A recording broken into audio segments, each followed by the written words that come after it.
Thank you, Mr. Chairman. I want to thank all of you for being here today to discuss an important topic. I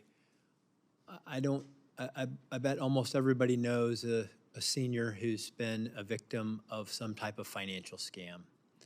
And you hear news about them every day: government impersonation scams, tech support scams, romance scams, grandparent scams, lottery sweepstakes prize scams, investment financial scams, power of attorney abuse scams, contractor home repair scams, charity scams, identity theft, account takeover scams. These are just off the top of the list of all the things that we know on a daily basis. Elderly Americans are being ripped off by,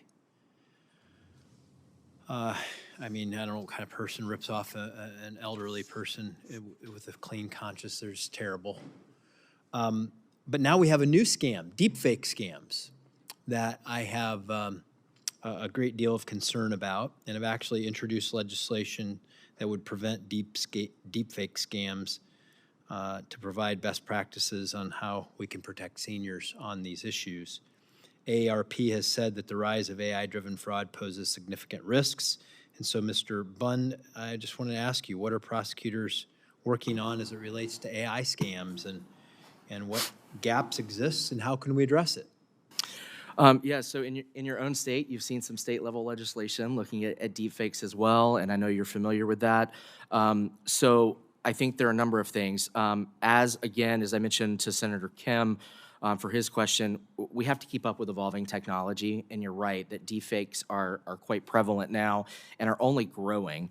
I think also it's important to understand how the bad actors are utilizing those to their advantage, and that we're getting at the foundation of that technology and not just playing whack-a-mole with one thing to another.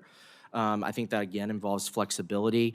I also think as we see AI advance, recently the passage of the Genius Act provided some frameworks around cryptocurrency and other issues around AI, and I believe that providing a framework and a better structure to operate within will flush out the bad actors and provide for the necessary tools and resources to then manage the ever-growing problem of AI. But we should also use it to our advantage.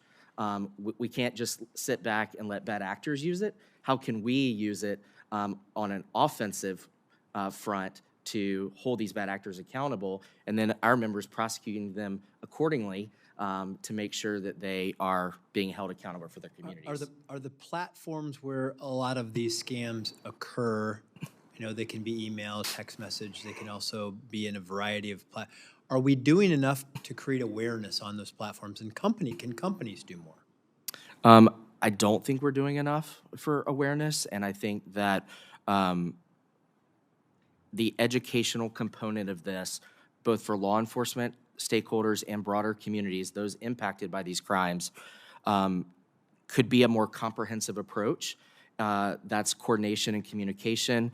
That's creative ways of providing information on the latest scams from a prosecution perspective. That's also prosecutors being in their communities and educating their communities on what the latest scams are they're seeing, and making sure that they know if an individual thinks that they are being taken advantage of or encounters one of these scams, that they're able to report that in a way that then an individual is held accountable or a platform is held accountable.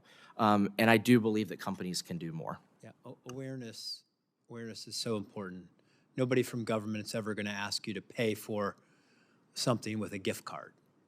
We're not going to be doing those kinds of things, and the more we can make people aware of the scams that are going on, I think that eyes can be wide open.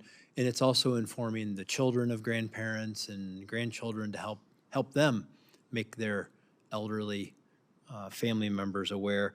Let me ask about banks, credit unions, private sector, technology firms. Are financial industries doing enough, and what more can they do? I think all actors and stakeholders in this space can do more. And I think with financial institutions, we talked about AI and the ability to both proactively and look at what is happening and identify unusual activity that may be occurring for an individual's accounts, and then also proactively use AI to relieve some of the administrative burden of following the trail that leads to these bad actors, whether it be a single individual or a group of individuals, which we are seeing that growing criminal enterprise. It's more than one person, and there are other offenses, not just in the elder abuse and neglect. It's growing beyond that.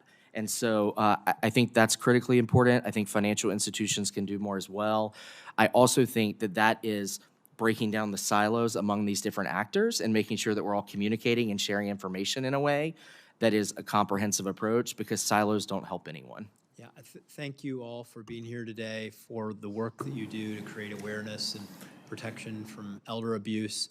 And I think you probably would all agree it's just awareness and educating people about what's out there and taking the time to not assume that we're protecting them, but actually doing something to help the elder family members, friends in your life to understand that these threats are out there. Thank you, Mr. Chairman.